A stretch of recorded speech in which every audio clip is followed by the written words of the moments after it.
Hello guys, হৃদয় ভেঙে হয়েছে খান খান। আমি কিন্তু মিজান। তো আজকে আমরা ড্রাইভিং এ আবার একটা মারাত্মক কাহিনী চলো হয়ে গেছে। তো আজকে সেটা নিয়ে আপনাদের সাথে আমি কথা বলবো।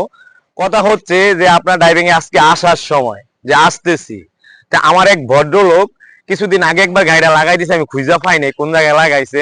তো উনি আজকে এক বেডিরে লাগাইয়া বোরকা সিরিয়ালাইজ। আমি পায়ে ধরেও ব্রেক দিতে পারি নাই, মানে ব্রেক করাইতে পারি নাই। তো বোরকা সিরিয়ালাইজে গ্রামের মানুষ অনেক বুঝা টুঝে আমি 500 টাকা জরিমানা দিয়েছি। তো সেটা হচ্ছে আমি আজকে দেখাবো এখন আমি কোন ভদ্রলোকে গাড়িটা লাগাই দিছি। তো গাইস, এই সেই লোক, তারে আমার উপরে রাখছি, মানে তারে শাস্তি দিতেছি। তে আসার সময় মহিলার বোরকা গুতা দিয়ে লাগায়া সিরিয়ালাইছে। আর আঙ্গ গাড়ির অবস্থাটা একটু এদিকে দেখেন, যে সিরবে না যে তা না, যে গাড়ির ফ্লেভারটা দেখেন, যে এটা লাগাইতে লাগাইতে সব সালবারটা ওড়াই লাইছে। মানে খালি বোরকা না, আমরা ফ্যাট ভরা ছিড়া যাবে গা, কোনো টেনশন নাই। আমগো গাড়ি সেই স্টপ।